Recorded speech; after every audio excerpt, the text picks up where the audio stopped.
D2 Word Life here with Rip Spotlight Tides. Go fuck yourself, you stupid son of a bitch.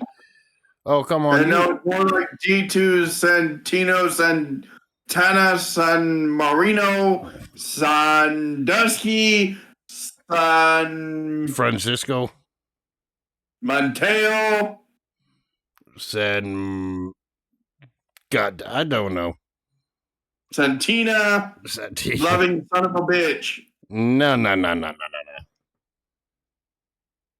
But anyway, Yes. This is why he picked this event. I did not pick it for this. I picked it for the damn main event. Nope, you picked it for this. It's like, yeah, bullshit, you asshole. We all know you wanted to see Santino and drag yet again. No. That was friggin' horrible. But we'll talk about that when we talk about that because, well, we kind of have to. You loved it.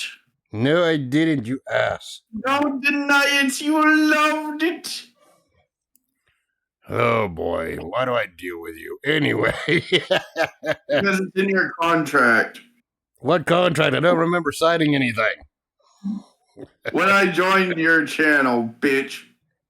Oh, boy. Anyway, all joking aside, this week we're reviewing the 2009 Backlash pay-per-view event. That took place on April 26, 2009 in Providence, Rhode Island at the Dunkin' Donuts Center. Speaking of Dunkin' Donuts, that makes me in the mood for donuts. Maybe after the review. Anyway, the attendance... No, you can't have donuts because you're diabetic. I can still have donuts. Shut up. Anyway, the attendance for this goddamn pay-per-view was 8,357. And the commentators for this show were Jim Ross, Jerry Lawler, and your boy Michael Cole. Nope, your boy Michael Cole. And speaking of Jim Ross, we'll be talking about that awkward angle that also somewhat involved him too. Ugh. We all know you loved it. That was shit. We know you loved it. Yeah, it was crap. Anyway, you rated it very high. No, I did not. You did. Yes, you did. You said that was the greatest segment you've ever seen. You about to get bitch slapped upside your head if you keep talking. I'm just fucking kidding. I'd like to see you try. Yeah, I really can't do that. You're my goddamn... over here. Yeah, I really can't freaking do that. You're my damn ride to these WWE shows that we go to, plus the concerts we go to. Exactly. But anyway, that's beside the point. The ring announcers for this event were Lillian Garcia representing the Raw brand and Justin Roberts representing the SmackDown brand.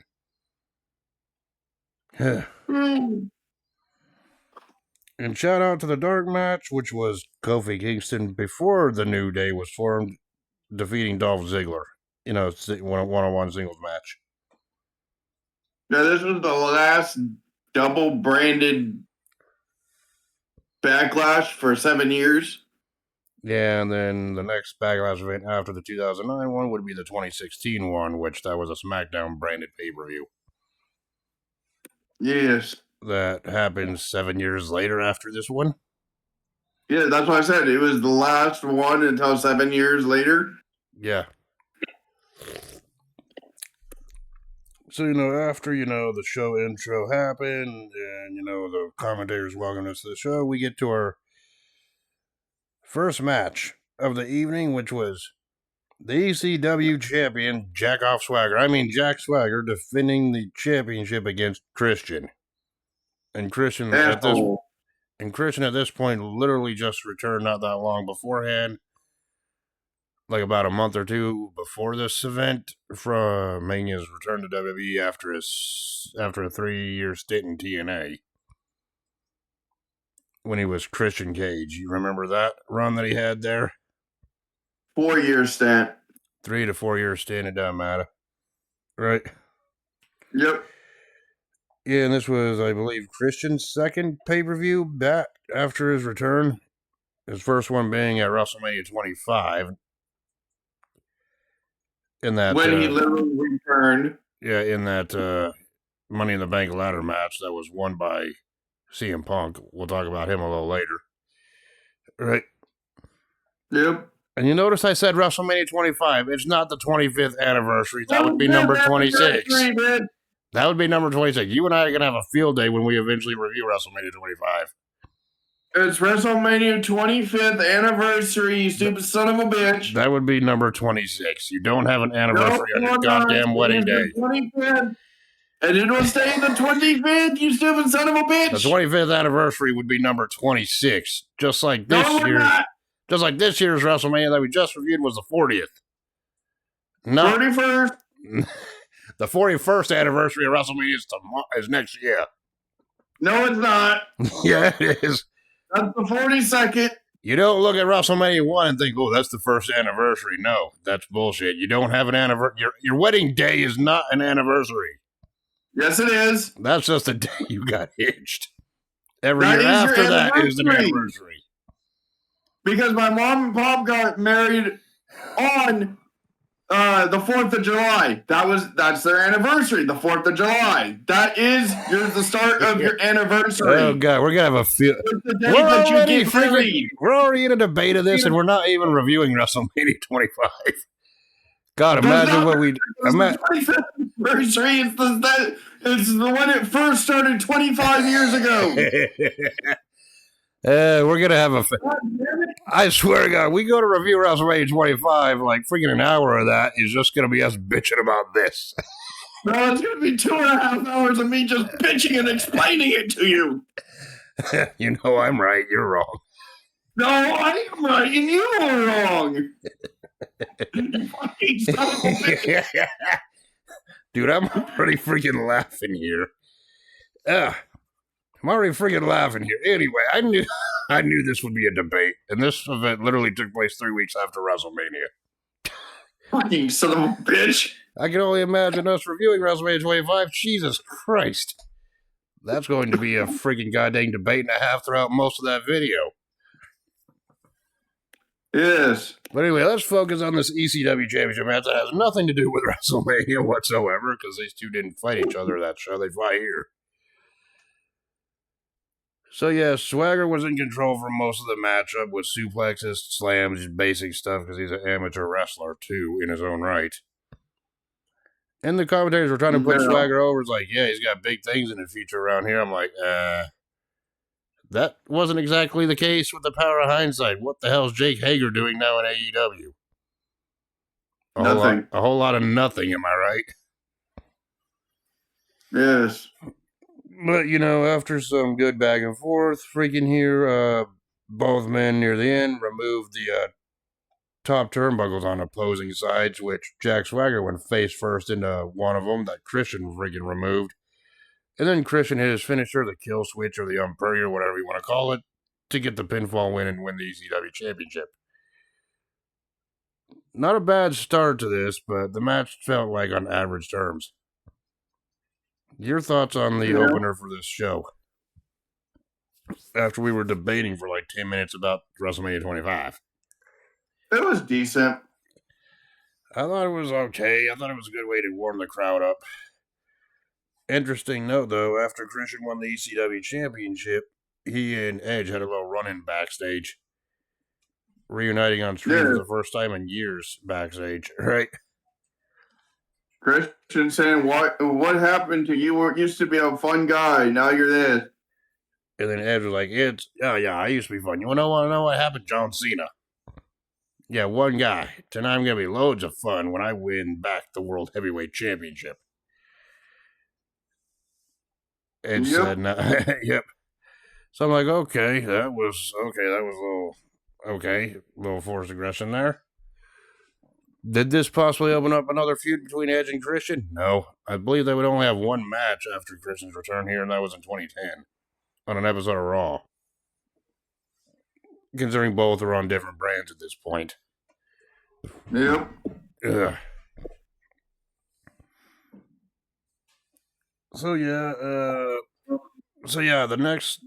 to the ringside area. We go to the next match, which was Ricky the Dragon Steamboat competing in his first singles match on pay-per-view since 1994, taking on Chris Jericho. Remember the feud that Jericho had with the Legends during the WrestleMania 25 build? Yeah. It's like, yeah, freaking Jericho took off or ended up facing off again, or he ended up defeating Steamboat, Piper, and snuck out WrestleMania 25. And let's just call a spade a spade. That match wasn't really good at all. It was a 3-on-1 handicap match. Yeah, and then freaking Ricky Steamboat came around, wrestled another 6-man tag the following night on Raw, and decided to go on a little mini had a little mini feud here with Jericho following WrestleMania. So that's culminating in this type of matchup. Steamboat, for his age at this point, I think he was in his 50s then. He actually had an impressive showing against Jericho here, actually matching Jericho's match hold for hold, and performing high diving spots. But Jericho freaking countered a diving crossbody into a code breaker at one point, but then it was all interesting. A code breaker? You mean a code breaker? Yeah, code breaker. I said code breaker. What the hell do you think I said? Code breaker. What the hell is that? I don't know what the fuck it is. You're the one that said it. Of course, it was impressive though to see Ricky Steamboat counter one of Jericho's moves into a roll-up pinning prediction, shades of the WrestleMania 3 classic that Steamboat had with Savage. Yeah. Which, believe it or not, nearly won him the match too until Jericho kicked out. Yes. Yeah, but and even freaking, I think Steamboat even put Jericho in a figure 4 leg lock at one point, almost forcing Jericho to tap out as well. But after a great match, which was way better than it should be, you're gonna have to check it out for yourself. Jericho ended up winning the match when he locked in the walls of Jericho and Steamboat submitted. Yes. No shame in tapping out. All the way back. Yeah, no shame in tapping out after a match like that, right? Yeah. Especially for someone Steamboat's age at that time, right? Yep. And of course, after the match, Ricky Steamboat was given a standing ovation from the live crowd for the effort he put in, turning back the clock for nostalgia. And I believe I think that was his last match too. Yeah, I was about to say, I believe this was Steamboat's final match of his wrestling career, because ever since then, I think he hung up his boots into retirement. Yes. And now, according to what I understand, he still works in WWE as a backstage agent these days. He works as backstage crew. Or, and talent coordinator. Yep. But your thoughts on this Jericho Steamboat match from 2009? The wrong person won. Yeah, that match was actually good for what it was, despite who won the match. Right? You both should have won it. But yeah, you can't deny before the finish, the match was pretty good back and forth. Yeah. Not bad for a legend in his 50s at this point. Right? I think he was 58. Maybe he was in his late 50s at this time. I'm actually going to look that up because I want to... You actually want to know how old Ricky Steamboat was during the 2009 Backlash event when he faced Jericho. Jesus, looking it up. Okay, anything can happen on a freaking podcast.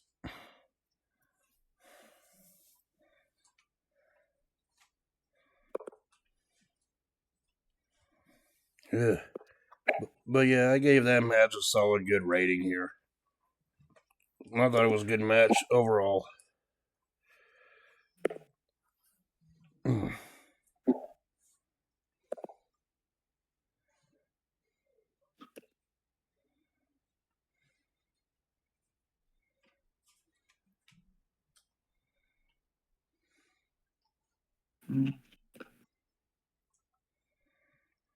He was 57.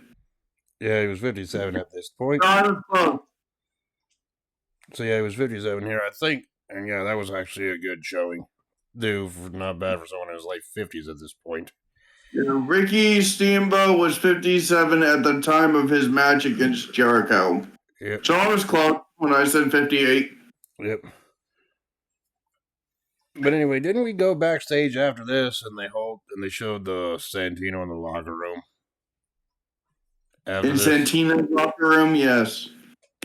Yeah, and then Beth Phoenix confronted him, and then all of a sudden, it ended in this whole awkward conversation with Beth Phoenix telling Santino, "You gotta admit to the great Khali, Santino's really you, or Santino's really you." And He's really a man. It's like you gotta literally go out there and kiss the great Khali, which foreshadow. I don't want to talk about that, but I'm gonna have to. And then he goes, fine. And then this whole awkward segment ended with Beth Phoenix like, "Yeah, well, guess what? You're not gonna be kissing me anymore, or I'm not kissing you anymore because freaking Santino tried to tell Beth Phoenix to kiss the great Khali instead." And then Santino, the stroke of genius as he is before we pan to the next match, was like, "Yeah, well, all the time in the bed I was faking. What the heck?" No, well, he also said, well, you were also upset because she beat you and she has a bigger top. I'm like, dude. Wow. It's like, what? Wow. I'm like, this is shit that wouldn't fly by today. And I'm just like, this is awkward. Right? I'm like, okay, so you're saying that, uh-huh. And it's even more awkward now that he's in TNA, that he runs TNA, and he was looking at his daughter's crown, saying he missed his sister. Yeah, let's never bring that character back. Period. Oh boy. Anyway, can we go on to the next match? It was freaking the Money in the Bank winner, contract or briefcase holder CM Punk going 1-on-1 with Kane. And here's a little fun fact: this event took place on April 26th, and Kane's actual birthday is on April 26th, the same day. Little fun fact for you. I already knew. Hell, for those listening who didn't know or just didn't care, right? Yes. Today's the 24th, and Saturday will be his birthday. Yeah, and I'll be uploading this literally the day before his birthday in real time. But anyway, this whole story came about because Kane was the last one kicked off the ladder during the Money in the Bank ladder match that CM Punk won. This was CM Punk's second Money in the Bank ladder match. We all know who he would cash in on just a few months later after this. And of course, Kane came out. Kane came out, CM Punk came out. They did their entrances, and then the story of this was Punk was working on freaking Kane's arm that he uses a chokeslam with, trying to weaken that body part so Kane can't hit the move, right? Yeah, weakening the arm down, and he was attacking Kane's arm with kicks, arm bars, freaking other submissions to try to weaken Kane's strength down, right? Yeah. And CM Punk actually showed a good effort here in trying to chop the big redwood down as well, trying to get the win, but near the end of the match, freaking Kane managed to trap CM Punk's freaking kick, block it, and deliver a double-handed chokeslam for the win.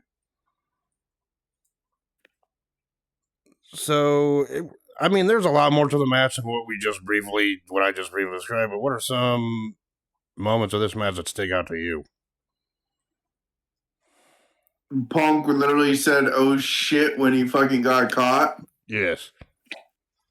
There's really... It didn't really feel like a pay-per-view quality match. I understand the story they were telling, but... And then Jim Ross is like, Kane literally caught Punk's leg in midair. Yes. This match was okay.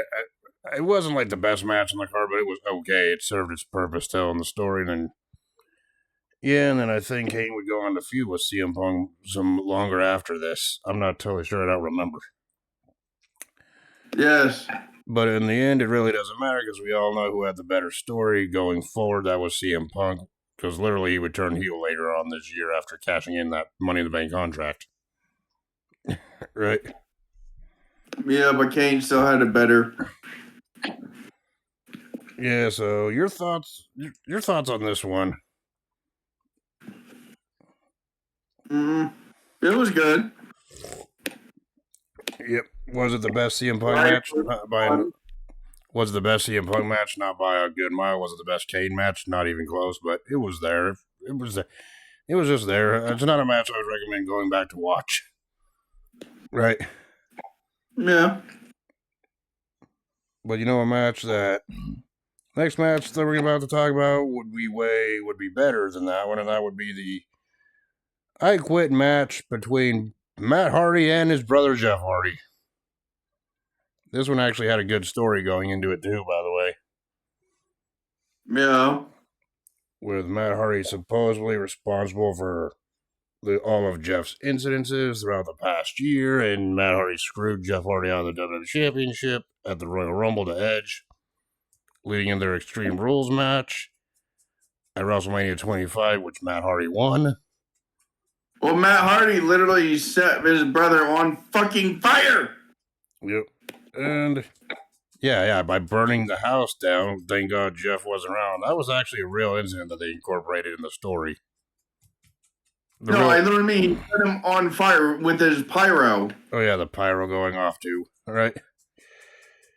And of course, Matt Hardy after WrestleMania would defeat Jeff in a stretcher match on SmackDown following Mania, thus setting up this match, saying, well,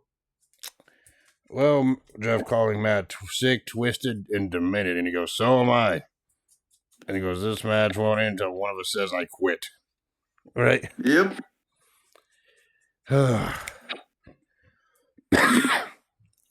Now, for a Matt and Jeff Hardy match, there really wasn't a whole lot of like weapon spots or high flying spots until like near the end, though, because for the most part, it was just those two just beating the heck out of each other in the ring and targeting each other with targeting each other's limbs with submission holds, right? Trying to get each other to say I quit, but none of them would, right? Yep. And of course, the action didn't really pick up until like near the end of the match when Jeff brought out a table, right? And I just like the fact fucking Matt fucking literally is like, oh, I'm gonna do a dash. He was fucking hitting it. He's like, fuck it, I'm not gonna quit. And then he pushes out right when he gets tied to a fucking table. When Jeff Hardy brought the freaking ladder out. And Matt Hardy was basically like trying to suck up to his brother. I'm sorry, when he was all tied up. No, he was, because he was like, Jeff, we're brothers. We're better than this. We're always will be. It's Matt and Jeff Hardy forever. And then he's just fucking Jeff's like, fuck it, I'm gonna fucking do this. Yeah, and then during that he even freaking said that their late mom wasn't like this, their father who was sick at home wasn't like this. Just trying to guilt Jeff Hardy in, right? By playing the sympathy card at this point, right? When they're like, oh, our sister is sick. I'm like, dude, you're just trying to get out of this match, aren't you? It ain't gonna work, buddy boy. And then that's when Matt was like, I quit. Because he couldn't go anywhere anyway. Right? Yeah, well, Jeff was literally gonna fucking leg drop his ass right off the goddamn ladder. And after Jeff Hardy was announced the winner, I mean, that promo Matt Hardy cut trying to freaking get out of it was really cheesy, right? Yep. And then after Jeff was declared the winner, Jeff Hardy was like, "Fuck it," and just delivered the leg drop on the mat through the table anyway. Yes. It was funny as hell. But because he remembers, he's like, well, if I let him go, he's gonna do this shit again. Fuck it. Yep. Was it the best blow off to their freaking personal rivalry at this time? No, not really. Was it any man's best feud? No. All right. Because to be honest here, people would rather see the Hardy Boys team up as opposed to freaking facing each other. But what are your thoughts on this I Quit encounter? This is just a match you're going to have to see for yourself. I'm not going into everything in detail here. That was hilarious. Matt was literally being a Matt bag. Sounds like another whiny Matt we know. Yes. See, I tied it all together. Is it bad I was thinking that, but I didn't say it? But hey, you beat me to it. Where do you think Matt got it from? Yeah, but it's all. I mean, it was all good for this one. I mean, I thought it was a all right match. It wasn't the best match of the night. That'll be for later. No, they had better matches than this fucking. I think they had 2 or 3 more matches in their rivalry before Matt would go off for a bit and then come back later to help him. Yeah, despite this rivalry, I think they would have, like you said, I think they would have 1 or 2 more matches on SmackDown, but by the summertime, those two would actually. I know 1 was on SmackDown for sure, and I think 1 was on another pay-per-view. Yeah, but either way, I don't remember, but either way, by the summertime, they ended squash the rivalry, went back to teaming for a little bit before Jeff got released from the company later on that year. And we all know the success Jeff had in TNA in the years that followed this, don't we? Ugh. Well, he did good. Sorry, when I think of Jeff Hardy in TNA, I think of only one specific incident, and you know what incident that is. Yeah, one that should never fucking happen, which was supposed to be Sting versus Taker at Mania. But no, Jeff Jarrett wanted to have it Sting versus Hardy. Just think, I still need to get That was a good match. Just think, I still need to renew my TNA subscription just so we can watch that. And review it. Watch that. I'll make you watch Heroes of Wrestling. That's all bad, bro. Exactly. You make me watch that train wreck. That was a train wreck. It wasn't even a train wreck. It was just. It wasn't even it wasn't a train wreck at all because the train never got off, never freaking went down the tracks. Exactly. It was just stationary, not functioning. It was a stationary wreck. It was a stationary breakdown.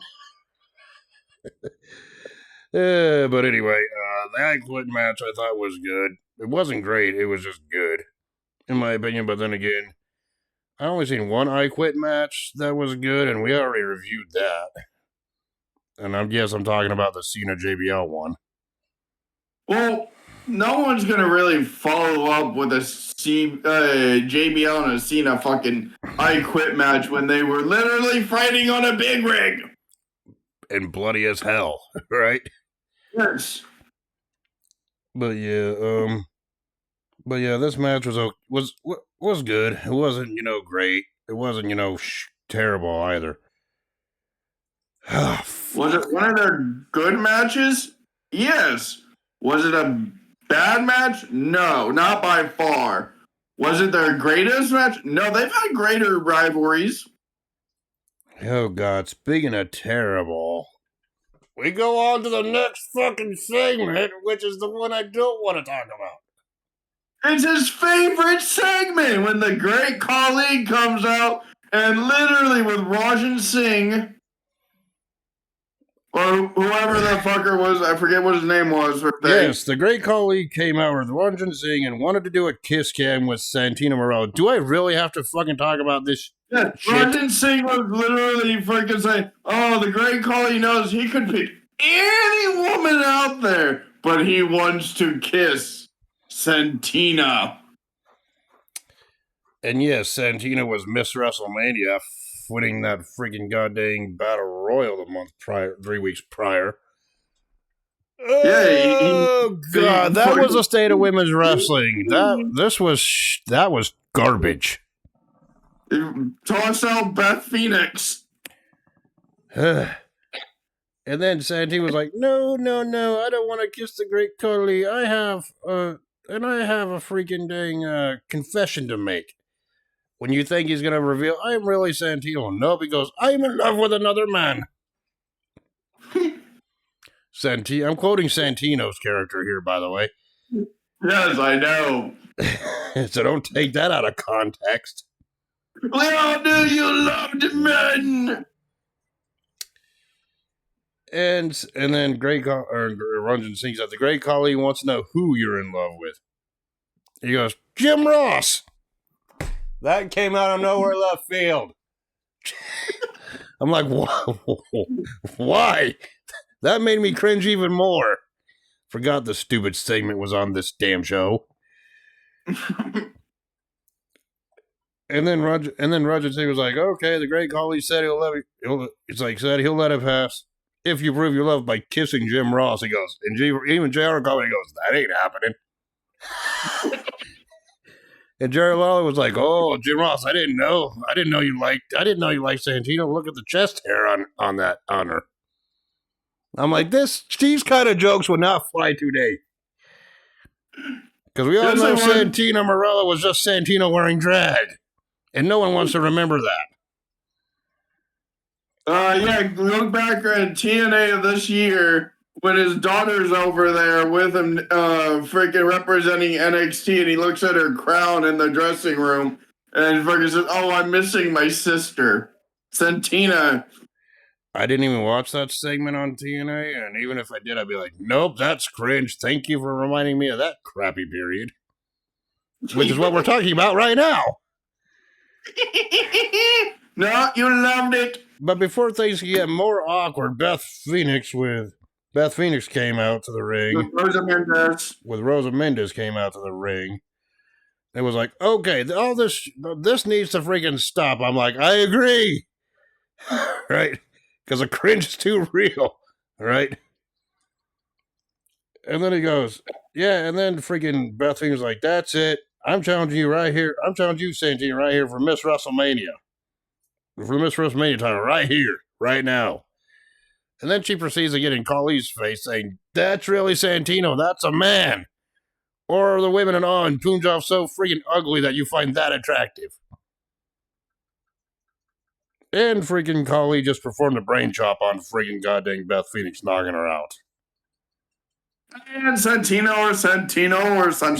Leading to Santino or whatever he wants to be called to immediately pin Phoenix to retain the Miss WrestleMania title. And then by the great Khali anyways. Yes, and then and then Santina had her dang freaking top ripped off. Fuck this segment. I could live the rest of my life without even watching this stupid shit again. You loved it. You know it. That's why you picked it. And since the bell rang for the freaking impromptu fucking 3-second match, I'm gonna have to give that a rating. I already know what rating I gave it. You loved it. Fuck you, bitch. I don't want that. You did. Fuck you, bitch. I don't want that. It was the worst segment on this damn show. No, you told me that just last night. You told me that was the best segment. Yeah, you're full of shit.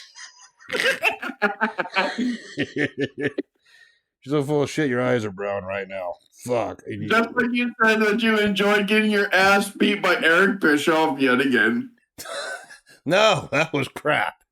And you only do that to me. You only do that to me. You only pick Eric Bischoff and 2K against me to be a damn troll. You know that. Don't you lie. Ugh. I still don't understand how a fucking 58 overall beats you. But okay. Because you're a mega friggin' tryhard on 2K. Everyone agrees to that.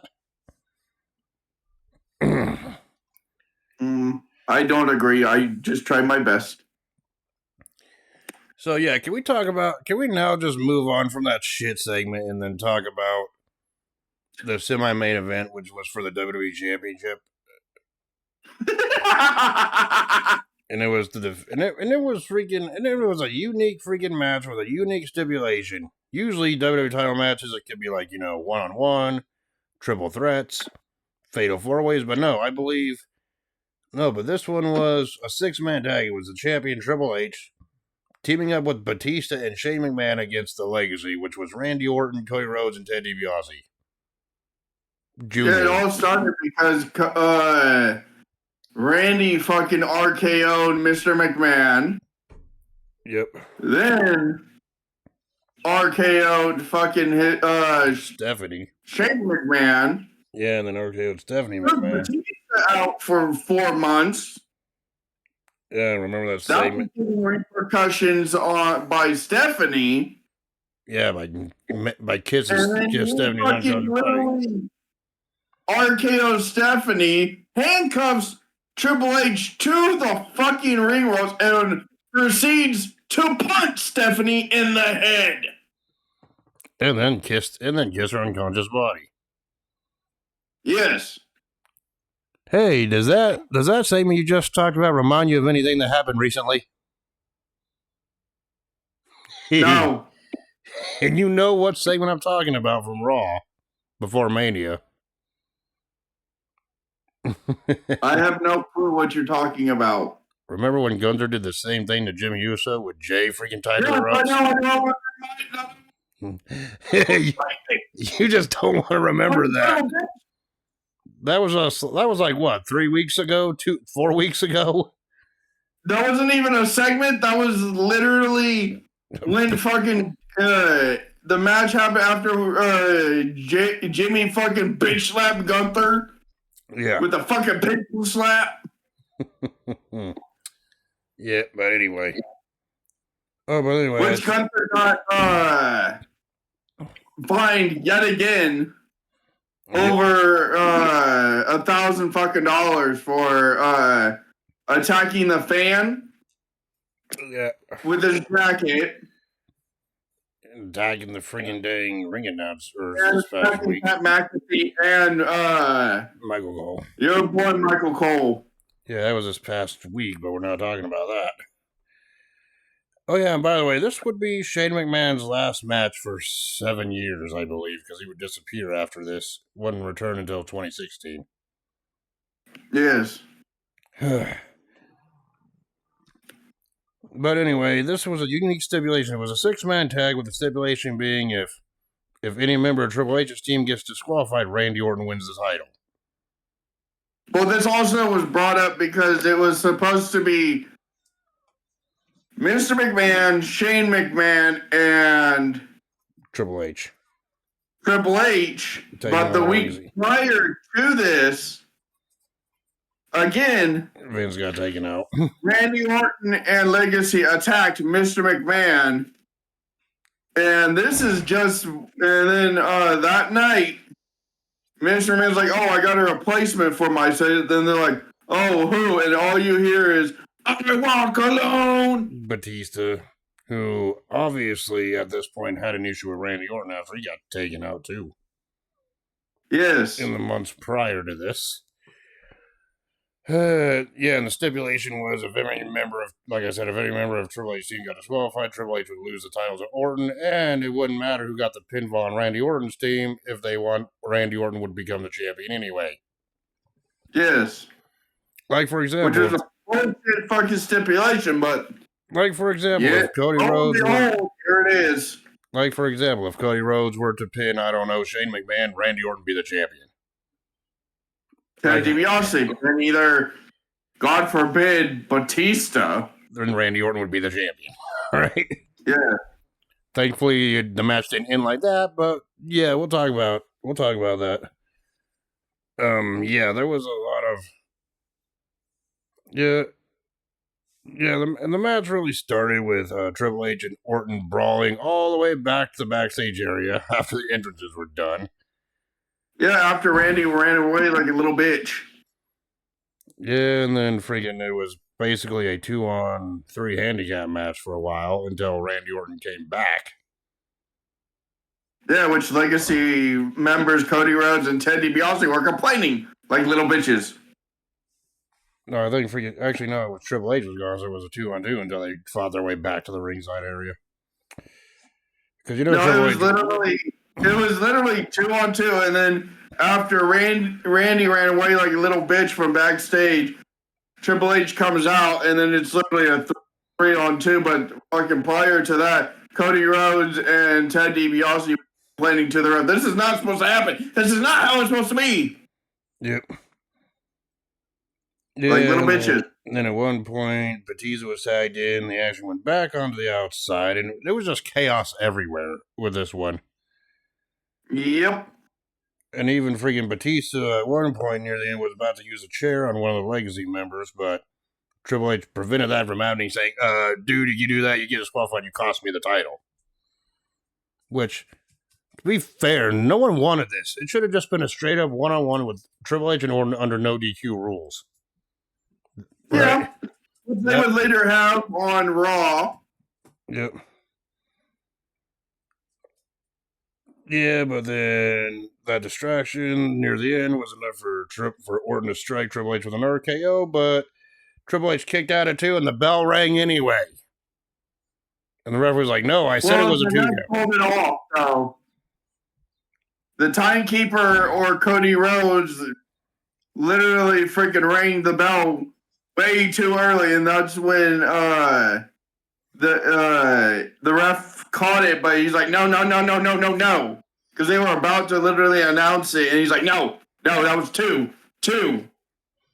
But, it wouldn't matter anyway, because after the confusion, Orton nailed Triple H with a punt kick anyway, which led to Orton pinning Triple H to win the WWE Championship anyway. Well, yeah, because Batista was fucking wrestling with the ref. Yep. And of course, after the match, Triple H was taken out of the ring on a stretcher. Now, now I know we didn't go into detail. I mean, when we're talking about these matches, you just got to go back and watch them for yourself if you want more extra stuff. But your thoughts on this whole thing, this whole 6-man tag? It was interesting. Like I said, it was bullshit stipulation, but yeah. And I guess this would technically count as Cody Rhodes' first WWE Championship match, despite the fact that he wasn't eligible to win the title here. And this was during Cody Rhodes' rookie years anyway. But yeah, your thoughts on this one? I thought it was fine. But I believe it would have been a lot better if it was just a straight up one-on-one, whether it was like an Extreme Rules match, no DQ match. Hell, they could have even had this be a Hell in a Cell and no one would think twice. No holds barred. Between Triple H and Orton, am I right? Yes. But, they had to overcomplicate things instead of just doing the simple thing that would make sense, I mean, hell, this match could have been a no-holds-barred, and you could have had a lot of interference and still could have had Orton win with a punt kick. It would have made more sense that way instead of what we got, right? Boy. But, I thought it was a decent 6-man tag. It had the drama in it, and it told the story that it needed to tell. You're just going to have to go back and watch this event for yourself to determine how you feel about it. To those listening. Yeah. But then we go on to the main event of this evening, of this show. Personally, this was the reason why I freaking wanted to watch this show. Because I thought it was a good last man standing when I first seen it, and it still is a good one today. Yeah, but you also wanted to get back at me when I called you Crody Crybaby. And yes, the main event for this one featured World Heavyweight Champion John Cena, which, to be honest, John Cena really ain't freaking synonymous with the World Heavyweight Championship. He is with the WWE Championship, though. Even though I know he had at least 2 or 3 reigns with the big gold belt. Right? And he was a figure against Edge, who is well known with the World Heavyweight Championship. Right? And this one came about after Edge inserted himself in the Elimination Chamber match at the February's No Way Out event, with Edge winning the world title there, and then Cena would win the championship back from Edge in a triple threat match also involving the Big Show at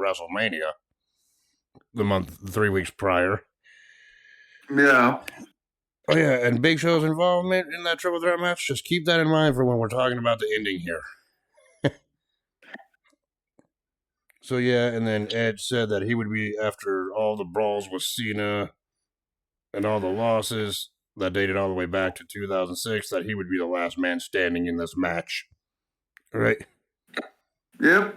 So Edge and Cena renew the rivalry. I think this is what, the third Edge and Cena match we reviewed on this on the podcast review here. Fourth. Yeah, the third or fourth. I know we reviewed their Rumble encounter and their TLC encounter. Right. And their New Year's when after John Cena retained his title in the Elimination Chamber when Edge cashed in. I don't remember if we reviewed the New Year's Revolution of 2006, but I'm gonna have to look. I think we did. I don't remember us doing that. I'm gonna have to look back at the podcast review list to see if we did that. I could be wrong, but I'm sure we did, but maybe not. I don't know. Yeah, I know we did something. Yeah, no, I'm just gonna have to take a look back through my wrestling podcast freaking playlist to see if we actually did that one yet. We had so many, I kind of have a hard time keeping track of what we reviewed already. All right. Anyway, yeah, the match started off as a brawl between the two, ended up on the outside, where Edge and John Cena both were using the steel steps against each other as a weapon, including throwing the steel steps into each other. Right? Yep. And at one point, I believe John Cena took the big end of the stairs and tossed it in the ring to use it as a weapon, only to have that used against him as a weapon in the corner of the ring. Right? Just like I used it in 2K when I told you to hold the steps. And there was a lot of near falls here. Well, not near falls, but near 10 counts here. And then Edge executed a spear onto Cena, but Cena still got up. There was a bunch of close call spots here. They were beating each other down, getting up before the count of 10. Didn't we see the ring announcer get broken here too at one point? Ring announcer table. Yeah, but either way, they still kept getting up, including freaking Cena throwing Edge into the crowd with an attitude adjustment. That spot looked wicked. He didn't throw him. He yeeted him. Yeah, he yeeted him into the crowd. I'm like, okay. So they fought throughout the crowd and made their way to the entrance area, Titantron entrance area, right? And you can't say that you wouldn't have been proud to fucking be in that crowd and get fucking fucking the Avalanche yeet style FU right on top of you. Oh, I'm pretty sure you would have loved it. Right? Because you're getting hit by fucking John Cena's man, then you're getting hit by a flying Edge. Yep. So yeah, they made their way to the stage area, right? Where the entrance ramp was. And Cena valiantly fought back. They were both exhausted, beaten down, worn out at this point. And then Cena tried to fight back with one more attitude adjustment on the Edge, only for Big Show to come out, hoist Cena up, and hoist Cena up in the chokeslam position. And boy, if Cena wanted the spotlight, he sure got one, because Big Show chokeslammed Cena into the spotlight and it exploded. Just like he did with The Undertaker. And which rendered Cena unconscious to the point to where the referee got to the count of 10 and Edge won the World Heavyweight Championship. Yeah, because he literally got fucking electrocuted and then the damn thing fucking blew up on him. They should recreate that spot in the modern day and have Cena lose the championship that way. That would be great. Go fuck yourself. But then the show ended with Cena being taken out on a stretcher as well. So that's two people we've seen taken out on stretchers on this show. That was garbage and you know it. I thought it was a good main event, to be honest. Liar. Seeing your big freaking hero get beaten up. He was also your big hero, though. Don't even fucking start that shit. I never really was a Cena fan. I hate to tell you.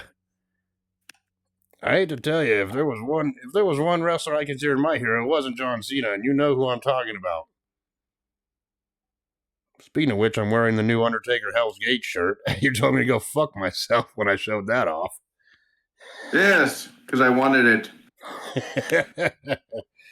Well, I also want the Michelle McCool fucking shirt that they have for the Hall of Fame, but But anyway, I thought it was a great main event to close this show. Yes, the heels may have won the world titles in the end, but in the long run, it doesn't really matter. Edge and Orton are legends of the business. yeah, but it would also been funnier if CM Punk just cashed in his fucking guaranteed title match there and just won the title at fucking Backlash. Yeah, that would have been a memorable moment itself, knowing Edge was wore the hell down. Yes. But alas, that didn't happen. We would have to wait a few more months at this point before CM Punk would have cashed in. But your thoughts on this last man standing match? Oh, this is a match I would actually recommend you watch all the way through, by the way. Without question. It was a couple months after Backlash when Batista just fucking Batista bombed Edge multiple times in the fucking on the mat ring, on the edge of the mat. I think 2009. Well, I think you're thinking of the 2008 cash in. I think the 2009 cash in was when he cashed in on Jeff Hardy after that TLC match with Edge, and turned heel in the process. The first time. Yeah. Yeah, it could be wrong, but I guess we'll know when we figure that one out or do research on it. It's hard to remember like shit, this stuff like that 100%, right? Knowing we've seen a lot of stuff, right? Throughout the years. Yep. But yeah, your thoughts on this last man standing match that closed out Backlash? It was good. Yep.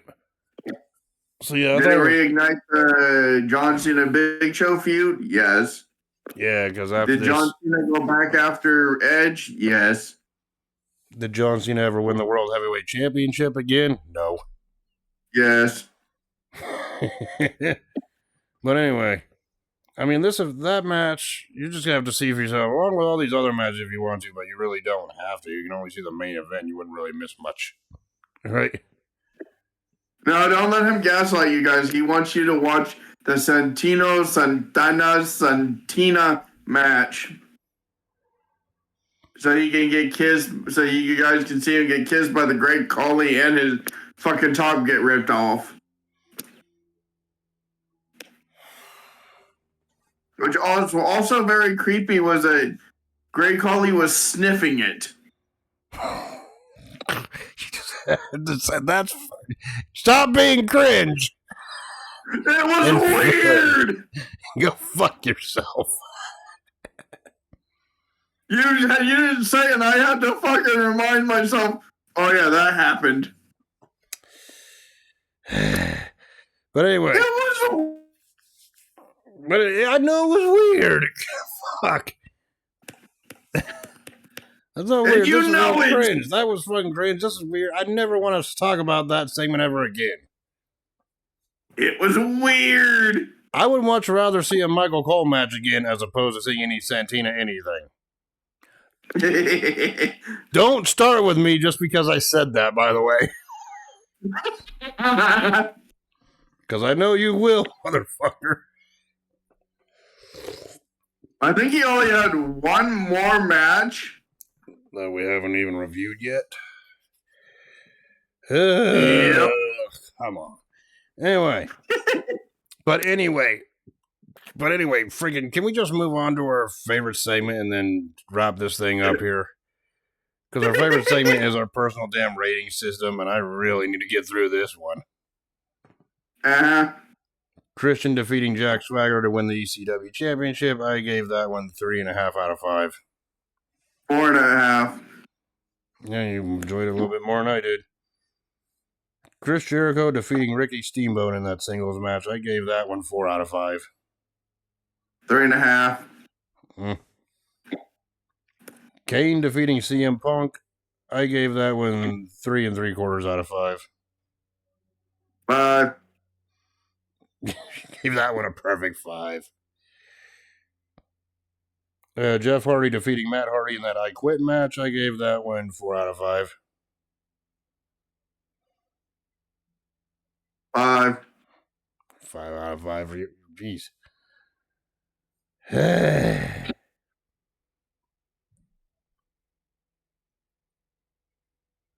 Santina defeating Beth Phoenix to retain the Miss WrestleMania Championship. Fuck it. No number rating. That was garbage. It was trash. You have to give it a rating. Fine. Negative 1 million out of fucking 5. 0. Yeah, mine's way in the negatives. Yours is 0, and if I had to give a standard 1 through freaking 0 rating, it's a 0. A.k.a. garbage. No, mine would be negative 1,759,000,000,000 quadrillion, chameleon, gazillion, infinity. Exactly. It'd be Dr. Evil. Yeah, mine would be freaking negative 1 million, 1 billion, cajillion, zillion, and 1. Just one higher I than said what an you said. infinity. Yeah. An infinity one. I don't give a fuck. Negative infinity. There you go. There's your number. Negative infinity times 1. The legacy defeating Triple H, Batista, and Shane McMahon, with the result being Randy Orton winning the WWE Championship in that 6-man tag. I gave that one 4 out of 5. I'll give it a 4.5. And of course, the main event, which saw freaking Edge defeating John Cena in that last man standing match to win the World Heavyweight Championship after John Cena became the center of attention in that spotlight. I gave 5 out of 5. 4.5 to a 5. Okay. So obviously the last man standing match to me was the best match of the night of this show. So my final grade for Backlash 2009 is a solid B grade. I give it a 5 out of 5, but I also give it a 4 out of 5 because, yeah, it had to interfere, but it was still a great match. Yeah. But like I said, I give it 2 scores because it knocked it down by a half and then still came back as a 5 out of 5. So yeah, if you're going to go and watch one match from this show, I would recommend the last man standing main event. Do not waste your time on the Santina Great Khali shit. You will lose brain cells watching that. no, he loved it. He wants you to rewatch it. Oh, go fuck yourself, dick. I'm going to regret this, but next week is your choice on the Retro Wrestling Review podcast here. So, God, just so we can hold this damn argument yet again. What show are you going to make me watch? Watching WrestleMania 25, the 25th anniversary. So wait, what are we watching, 25 or 26? Because 26 is the 25th anniversary. 25th anniversary. This is the day that it first started, which was 25 years ago. From that point, you son of a bitch. Damn it, you just want to get into that big freaking debate for like 2 damn hours before you even review a damn match. Exactly. At least WrestleMania 25. Undertaker versus Shawn Michaels, the first match. The first time. Which people say is the greatest match ever. Which happened on WrestleMania 25, the 24th anniversary. The other one I was thinking about was Backlash 01. We already did Backlash 01. We did? Yeah, I remember reviewing that. That's up on my channel already. Yeah, I don't remember. It's like, I remember. I can pull up my goddamn list right now of Backlash reviews. Okay, WrestleMania, the 25th anniversary. It's so WrestleMania 26. 25. Or. You know I am right. Quit arguing with me. Quit arguing with me about it. Right, you are wrong. I am right. I am right. You are wrong. Because the anniversary starts when it first began. No, you don't have. When you get married. No, you don't have an anniversary on your wedding day. You had your first anniversary is the year after. No, it isn't. Quit arguing with me. Anyway, yeah, the It's the Backlash is... 25th anniversary fucking WrestleMania. I'm gonna finish this fucking argument then. Eat shit.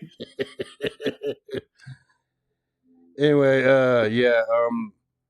when it comes to the Backlash playlist, we reviewed the 2024 Backlash, which was the Backlash France and Backlash 01. Yeah. Fine. Yeah, so next week we are reviewing WrestleMania 25, the 24th anniversary. That's right, son of a bitch. Oh, God. This is going to be a debate for like 3 hours of next week's review. He's gonna piss me off. You sounded already pissed off. I will win this debate. No, you won't. I win. So anyway, Just wait until next week, guys. It's gonna get even worse. Wait a minute. You're gonna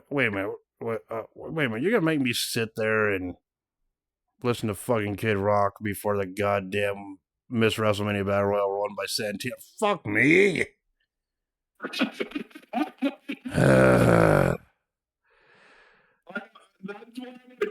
Okay, we're gonna do WrestleMania, and you're like, wait a minute. Wait a goddamn picking minute. This is bullshit. We're doing these two in reverse order.